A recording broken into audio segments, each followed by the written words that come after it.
donc notre vision dans ce domaine.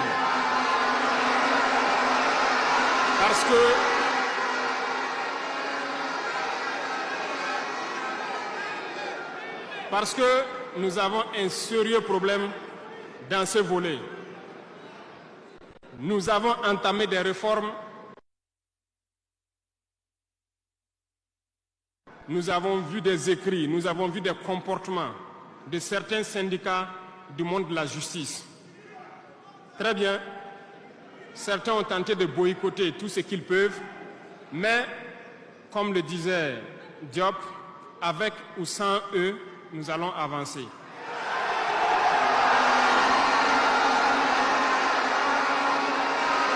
Nous avons plaidé.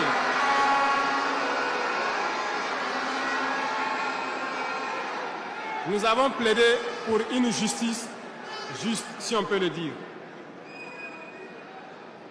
Nous avons sensibilisé beaucoup les gens, mais nous nous sommes rendus compte qu'il y a beaucoup de brebis galeuses dans leur rang, malheureusement. Nous ne pouvons pas comprendre que, malgré tout ce que nous disons, il y a une justice pour le pauvre et une justice pour les riches. Ça ne peut pas continuer.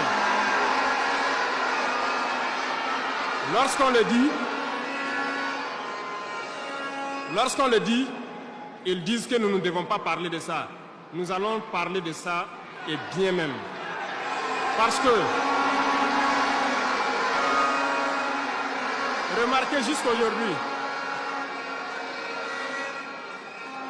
jusqu'au jour d'aujourd'hui, lorsqu'un citoyen lambda qui ignore la loi d'ailleurs, même si on dit nul n'est censé ignorer la loi, un citoyen lambda a un problème en justice, on peut l'attraper, le mettre en prison sans jugement pendant longtemps d'abord. Mais lorsque un autre citoyen a un problème en justice, pour peu qu'il puisse mobiliser 1, 2, 3 avocats, son dossier est rapidement pris en compte, jugé rapidement, pendant que le pauvre, lui, il croupit d'abord en prison. On ne peut pas accepter ça.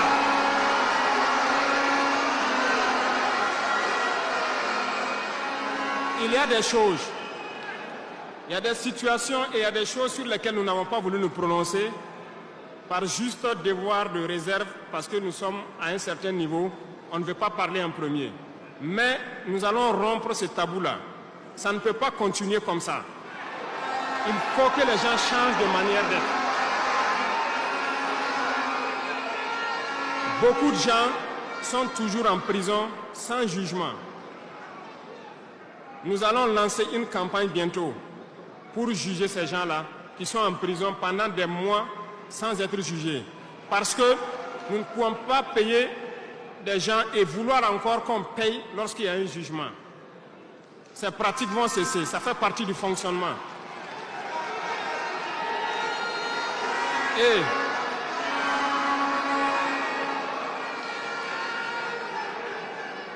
malheureusement, je le dis haut et fort, et j'invite donc les magistrats qui sont sincères là, voilà, à donner le ton aussi et à quitter dans une certaine logique. Parce qu'il y a beaucoup de brebis galeuses dans leur rang. Il y a des magistrats corrompus qui se cachent derrière des syndicats pour poser un certain nombre d'actes.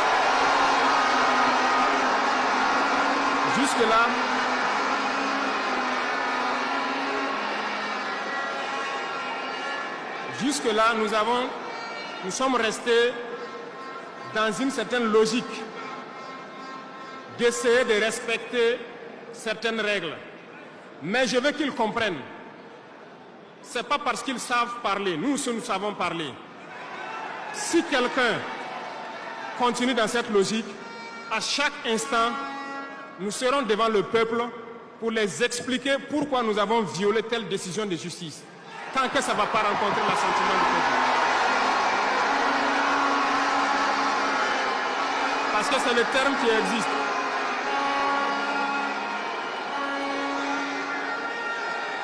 La patrie d'abord, la patrie avant tout. Si une mauvaise décision est prise, soi-disant pour protéger certains individus qui nuisent à la patrie, nous allons nous opposer.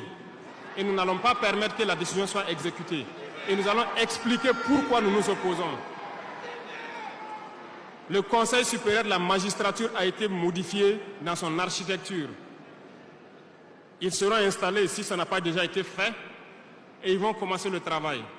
Tous ceux qui avaient les dossiers, des magistrats qui avaient été pris la main dans le sac, qui ont des dossiers, on va remettre tout à jour, ils seront jugés aussi, comme les autres.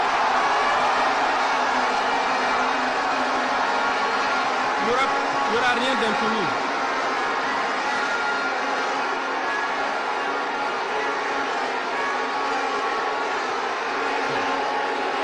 Ils sont au courant.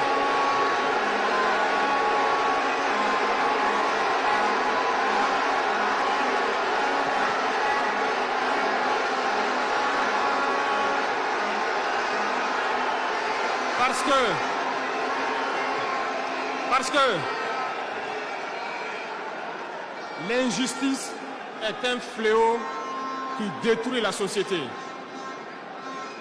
Oui, l'injustice est un fléau qui détruit notre société. Et il faut que ce soit clair. Certains diront qu'on n'avait pas besoin de le dire ici, on avait besoin de le dire. On les met en garde et ça sera fait. Ils vont le voir dans les jours à venir. Et c'est une mise en garde en même temps au nouveau Conseil supérieur de la magistrature qui sera mis en place de prendre au sérieux tous les dossiers. Certaines personnes